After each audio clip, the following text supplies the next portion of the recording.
folks, welcome back to my channel. You can call me Lolly. Today we're going to be doing a tag video. If you hear a lot of like background whirring noises, the washing machine and the dryer are running. I'm just going to try to support my voice so it's actually loud enough and I don't have to artificially crank up the volume and make you listen to a lot of background white noise. I might be looking a little different. This might be the first time I've done a full face of makeup since my wedding in February. And I also got a haircut. You know, just chopped off 10 inches. It's no big deal. The hair's still sitting in a plastic bag on my desk and I need to figure out where I'm going to donate it and mail it in. But fun fact for all y'all out there who are thinking of donating your hair when you cut it, most of the places really want like 12 inches. I found a few places that will accept like 8 to 10 maybe, but to really get the most use out of it, they have a lot of requests for longer wigs, longer hair to make longer wigs, and you will have the most options if you have a solid 12 inches. Just if that's relevant to you, there you go. Okay.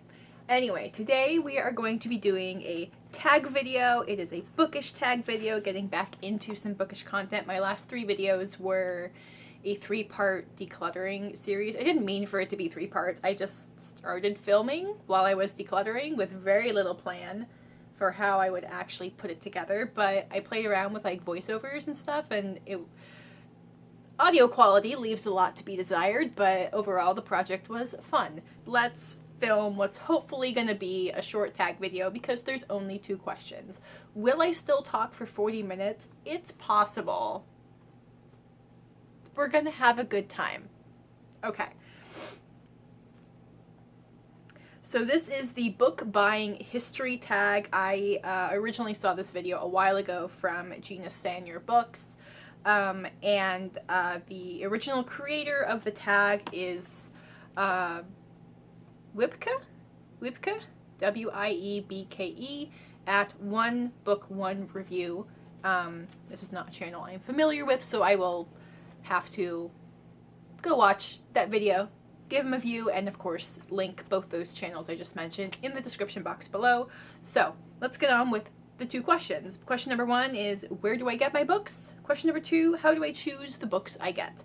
So where do I get my books? A combination of places. I use my library a lot these days. I'm mostly using it for audiobooks. I did start a Libro.fm membership. It's currently paused because I don't need to purchase a new audiobook every month. I have like 3 or 4 sitting there. I'm going to wait until I get through a couple of them or until I find an audiobook that my library doesn't have. And in the meantime, I can pause the membership, and that's great. That works for me perfectly.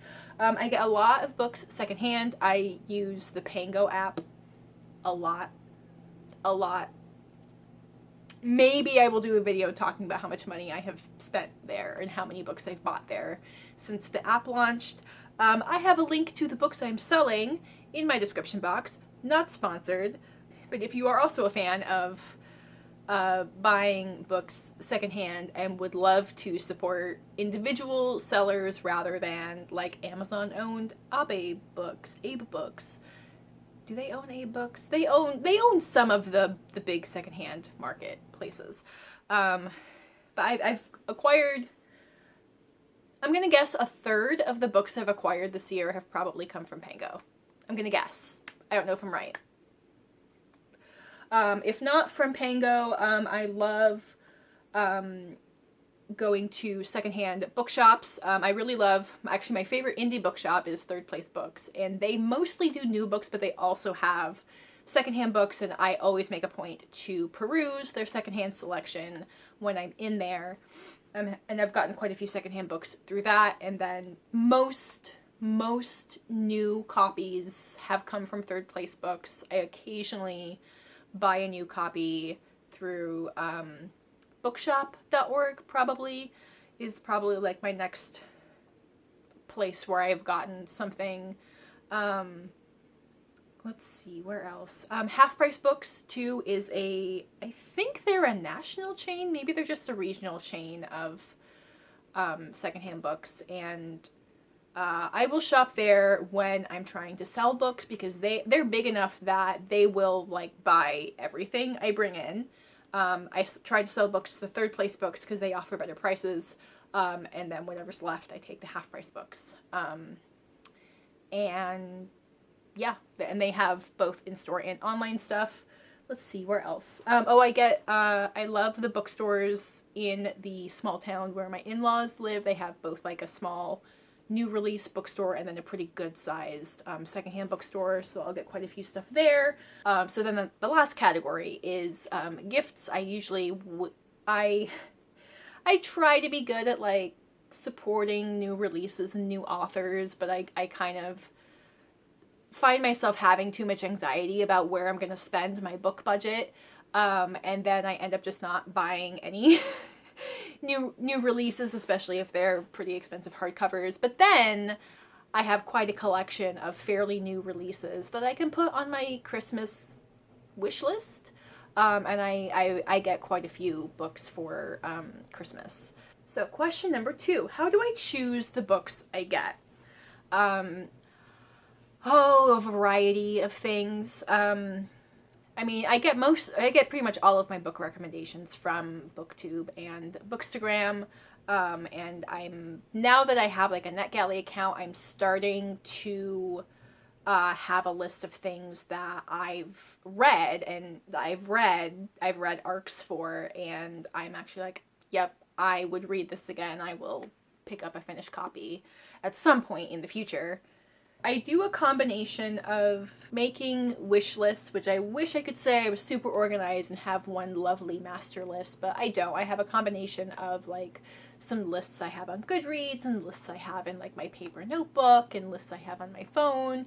But I find it useful to see like what was I really excited for, and every month after several months, I still haven't even bothered trying to check it out from the library. Am I still really that interested in it? I do like using lists to kind of see what has kind of stayed in my interests over time. And I'll use that like in combination with what do I find secondhand, especially when I go into a bookstore, because I'm not going to be back for a while. It's not like I go into the bookstores every weekend. I would love that. Not enough hours in the day. I probably make my most impulsive purchases when I'm in a physical bookstore, because I know I don't really have time to think about it. I can think about it for like the 20 to 30 minutes that I'm in the bookstore, and that's about it. I have quite a wish list bookmark. I have quite a wish list on the Pango app. That is where I will sometimes let stuff sit and see like how fast does something sell. This is super new. If I wait a few months, are more copies going to come up, and will the prices be lower? Will I find a seller who is selling that book I want in conjunction with another book I want, and I can bundle things instead of buying things and having them shipped individually? Sometimes I see something I really, really want, and I tell myself to like wait at least 24 hours, and then it's gone, and then I'm sad. But it's like, it's never a book that I will never be able to find again. I just maybe will have to buy a new copy instead of a secondhand copy. It's okay. This is pretty rare, but sometimes I will be motivated by, I'm trying to find books in a certain category. I'm trying to read more books in a certain category. I'll give you an example.